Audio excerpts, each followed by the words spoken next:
पूज्याय राघवेन्द्राय सत्यधर्मरताय च भजतां कल्पवृक्षाय नमतां कामधेनवे दुर्वादिध्वान्तरवये वैष्णवेंदिवरेंद्रवे ಶ್ರೀ ರಾಘವೇಂದ್ರ ಗುರವೇ ನಮೋತ್ಯಂತ ದಯಾಳವೇ. ಎಲ್ರಿಗೂ ನಮಸ್ಕಾರ.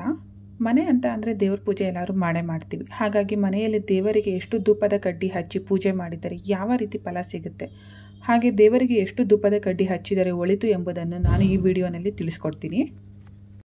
ಸಾಮಾನ್ಯವಾಗಿ ನಾನು ನೋಡಿದ ಹಾಗೆ ಮನೆಯಲ್ಲಿ ಅಗರಬತ್ತಿ ಹಚ್ಚುವವರು 2, 3, 5 ಈ ರೀತಿಯಲ್ಲಿ ಅಗರಬತ್ತಿ ಹಚ್ತಾ ಇರ್ತಾರೆ.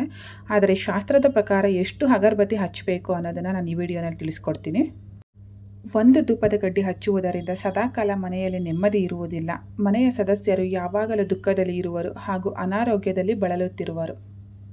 2 ಅಗರಬತ್ತಿ ಹಚ್ಚುವುದರಿಂದ ಮನೆಯಲ್ಲಿ ಶೋಭೆ ಸದಾಕಾಲ ಉಂಟಾಗುವುದು ಹಾಗೂ ಮನೆಯ ಸದಸ್ಯರಲ್ಲಿ ಯಾವಾಗಲೂ ನಗುಮುಖ ಹಾಗೂ ಸಂತೋಷದಿಂದ ನೆಮ್ಮದಿಯಿಂದ ಇರುವರು. ಇನ್ನು 3 ಧೂಪದ ಕಡ್ಡಿ ಹಚ್ಚುವುದರಿಂದ ದೌರ್ಭಾಗ್ಯ ಉಂಟಾಗುವುದು. ಮನೆಯಲ್ಲಿರುವ ಸೌಭಾಗ್ಯವೆಲ್ಲವೂ ಕಾಲಕ್ರಮೇಣ ನಶಿಸಿ ಹೋಗುತ್ತದೆ. 4 ಧೂಪದ ಕಡ್ಡಿ ಹಚ್ಚುವುದರಿಂದ ಇದು ಸಹ ಮನೆಯಲ್ಲಿ ಶೋಭೆಯನ್ನು ತರುವುದು, ಮನೆಯಲ್ಲಿ ನೆಮ್ಮದಿ ನೆಲೆಸುವುದು. 5 ಧೂಪದ ಕಡ್ಡಿಯನ್ನು ಹಚ್ಚುವುದರಿಂದ ಅತ್ಯಂತ ಒಳಿತನ್ನು ತರುವಂಥದ್ದು. 5 ಅಗರಬತ್ತಿಗಳನ್ನು ಹಚ್ಚುವುದರಿಂದ ಮನೆಯಲ್ಲಿ ಮನೆಯವರು ಮಾಡುವಂತಹ ಎಲ್ಲ ಕಾರ್ಯದಲ್ಲಿ ಯಶಸ್ಸು ಪ್ರಾಪ್ತಿಯಾಗುತ್ತದೆ. ಆದ್ದರಿಂದ ಮನೆಯಲ್ಲಿ 5 ಅಗರಬತ್ತಿ ಧೂಪ ಬೆಳಗುವುದು ಅತಿ ಶ್ರೇಷ್ಠ ಎಂದು ಶಾಸ್ತ್ರ ಹೇಳುತ್ತದೆ. 2 ಧೂಪದ ಕಡ್ಡಿ ಹಚ್ಚಿ 2 ಬೆರಳಿನಿಂದ ಬೆಳಗುವುದಕ್ಕಿಂತ 5 ಧೂಪದ ಕಡ್ಡಿ ಹಚ್ಚಿ 5 ಬೆರಳಿನಿಂದ ಧೂಪವನ್ನು ಬೆಳಗುವುದರಿಂದ ಸದಾಕಾಲ ಮನೆಯಲ್ಲಿ ದೇವತೆಗಳ ಅನುಗ್ರಹ ಪ್ರಾಪ್ತಿಯಾಗುವುದು. ತಿಳಿದೋ ತಿಳಿಯದೇನೋ ಬರುವಂತಹ ಆಪತ್ತುಗಳನ್ನು ತಡೆಯುವುದು. 5 ಧೂಪದ ಕಡ್ಡಿ ಹಚ್ಚುವುದರಿಂದ ಅತ್ಯಂತ ವಿಶೇಷವಾದ ಫಲ ಇದೆ. ಹಾಗೆ ಧೂಪದ ಕಡ್ಡಿಯನ್ನು ಮನೆಯಲ್ಲಿ ಒಮ್ಮೆ ಹಚ್ಚಿ ದೇವರಿಗೆ ಧೂಪ ಬೆಳಗಿದ ನಂತರ ಆರಿಸುವುದಕ್ಕೆ ಹೋಗಬೇಡಿ. ತಾನಾಗೇ ಒಮ್ಮೆ ಹಚ್ಚಿದ ಧೂಪವು ತಾನಾಗಿಯೇ ಮುಗಿಯಬೇಕು.